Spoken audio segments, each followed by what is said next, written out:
wooden hull was reinforced with massive oak beams. Every bolt, every plank, had been designed to resist the crushing force of Antarctica. Or so they believed. In August 1914, Endurance left England. Families waved goodbye from the docks. No one knew. Many of those men wouldn't see civilization again for nearly 2 years. For weeks, everything went according to plan. The ocean was rough, but the crew remained optimistic. There was laughter, music, card games. Jokes echoed through the wooden corridors of the ship. Even Antarctica seemed welcoming. Penguins wandered across floating ice. Seals rested beneath the pale sun. It almost felt peaceful. Almost. Then, the temperature dropped. At first, almost no one noticed. Small sheets of sea ice drifted past the ship. The captain wasn't worried. They had seen ice before, but every day, there was more. Soon the ocean looked different. Dark blue water became scattered with floating white islands. Those islands slowly joined together. The open sea began disappearing. Endurance continued forward, slowly, carefully. Each mile became harder than the last. One morning, the ship stopped. Not because of the wind, not because of an engine failure. The sea itself had frozen around them. At first, no one panicked. This wasn't unusual. The crew expected the ice to break apart within days, maybe a week. They waited. Then another week passed. Nothing changed. The ice only became thicker. Every sunrise revealed more frozen ocean. Every sunset trapped them a little deeper. Soon, Endurance could no longer move at all. She had become part of the Antarctic ice itself. Weeks became months. Winter arrived. Then came the darkness. Temperatures plunged far below freezing. The sun disappeared for longer and longer each day. The men hunted seals, penguins, anything that could keep them alive. But Shackleton understood something his crew didn't. Food wasn't their greatest enemy. The cold wasn't either. The real enemy was the ice. Because ice never sleeps. It moves, slowly, silently. And when it decides to move, nothing can stop it. Then, one night, they heard it. A sound unlike anything they had ever experienced. A deep, violent groan. It echoed beneath the ship. Another crack, then another. The entire vessel trembled. Men rushed onto the deck. The ice wasn't simply surrounding Endurance anymore. It was squeezing her. Thousands of tons of moving ice were crushing the wooden ship from every direction. Massive beams began bending. The hull let out horrifying screams. It sounded as if the ship itself were alive, begging not to die. Every man stood frozen, watching, listening, knowing there was absolutely nothing they could do. Shackleton looked at his men, then quietly spoke words that changed everything. "Ship and stores have gone, so now we'll go home." But first, they would have to survive a place where survival was never supposed to be possible. The sound never stopped. Hour after hour, the ice pressed harder against the Endurance. Every groan echoed through the ship like a warning. Every crack reminded the crew that the strongest wooden vessel ever built for Antarctica was slowly losing the fight. Then it happened. With a deafening crack, one of the massive support beams snapped. The entire ship lurched violently. Men stumbled across the deck as the hull twisted under unimaginable pressure. It wasn't just a ship anymore. It was a prison being crushed from every direction. Shackleton didn't panic. He knew the truth before anyone else dared to say it. The Endurance was dying. Within days, the damage became impossible to ignore. Water forced its way into the lower decks. Pumps worked around the clock, but they were fighting a battle they could never win. Every hour, the freezing ocean claimed a little more of the ship. Finally, Shackleton gave the order no one wanted to hear. "Abandon ship!" The words hit the crew harder than the cold ever had.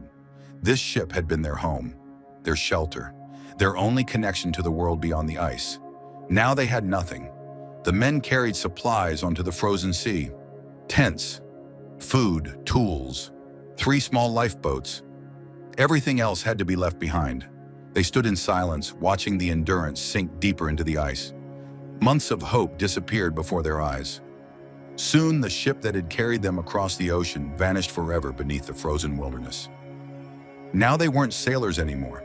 They were castaways on drifting ice. For weeks, the men lived on floating ice floes, knowing that the ground beneath their feet wasn't land at all. Every crack beneath the camp reminded them that the ocean was waiting below. They built tents. They hunted seals. They hunted penguins. Every meal was earned. Every calorie mattered. Temperatures dropped far below anything they had ever experienced. The wind never seemed to stop. Some nights it screamed across the ice so violently that sleep became impossible. Yet Shackleton never allowed despair to spread. Every morning he walked through the camp. He talked to every man. He checked on the sick. He organized work. He made sure everyone had a purpose, because he understood something that couldn't be measured on a map. A hopeless man dies much faster than a hungry one. Weeks turned into months. The ice beneath them drifted wherever the ocean wanted to take it. Sometimes they woke up miles away from where they had fallen asleep. Sometimes enormous cracks opened only a few feet from their tents. The ice that had trapped them was now beginning to disappear. Slowly, and their frozen prison started breaking apart. The moment Shackleton had waited for had finally arrived. The men launched the 3 lifeboats into freezing water. Towering waves immediately crashed over them. The Southern Ocean showed no mercy. The boats were tiny. The waves were enormous. Freezing water soaked every piece of clothing they wore. Every hour at sea felt like another battle against death itself. Finally, they reached land, Elephant Island. It was the first solid ground they had stood on in nearly 500 days. Some men collapsed and kissed the rocks beneath their feet. But there was one terrible problem. Nobody would ever come looking for them there. They were still completely alone. Shackleton made the only decision he could. He would leave, not to escape, to save them all. He selected 5 volunteers. Together, they climbed into the strongest of the 3 lifeboats. It was barely 23 feet long. The nearest help lay almost 800 miles away, across one of the most violent oceans on Earth. Many experienced sailors believed the journey couldn't be done. Shackleton didn't have another option.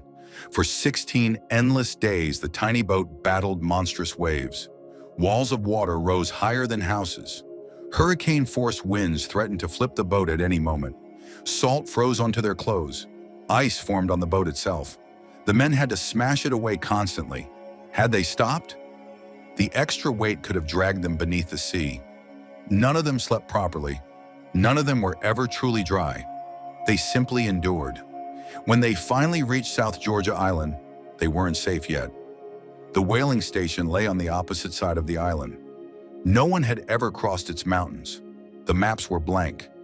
Shackleton and 2 companions began climbing anyway. They crossed glaciers, frozen cliffs, razor-sharp ridges. Sometimes they slid downhill with nothing but faith that they wouldn't fall into hidden crevasses. After 36 exhausting hours without real rest, they finally saw it. Smoke, then buildings, then people. The first humans they had seen in well over a year. The men at the whaling station stared in disbelief. Shackleton's beard was frozen. His clothes were torn. His face was almost unrecognizable. One worker later admitted, they looked more like ghosts than living men. But Shackleton wasn't thinking about himself. His crew was still waiting. Months later, after several failed rescue attempts caused by sea ice, Shackleton finally broke through. As his ship approached Elephant Island, the stranded men saw a distant silhouette emerging from the fog. At first, they couldn't believe it. Then someone shouted, "It's the boss!" Every man rushed toward the shoreline. Some cried openly. Others simply stood frozen, unable to believe what they were seeing. Shackleton stepped ashore and looked around. Then he asked only one question. "Are you all well?" The answer came back almost immediately. "All safe, boss." Against every prediction, against Antarctica, against the crushing ice, against the freezing Southern Ocean, against starvation, against impossible odds. Every single one of the 28 men survived. Not one life was lost. More than a century later, historians still describe the Endurance expedition as one of the greatest survival stories ever recorded. Not because the men were fearless, not because they were lucky, but because they refused to surrender when the world around them had already given up. The ice crushed their ship. The ocean tried to claim their lives. The cold tested every limit of the human body. But none of those things could break the one thing that mattered most: hope. Because sometimes survival isn't about being the strongest. Sometimes it's about refusing to quit.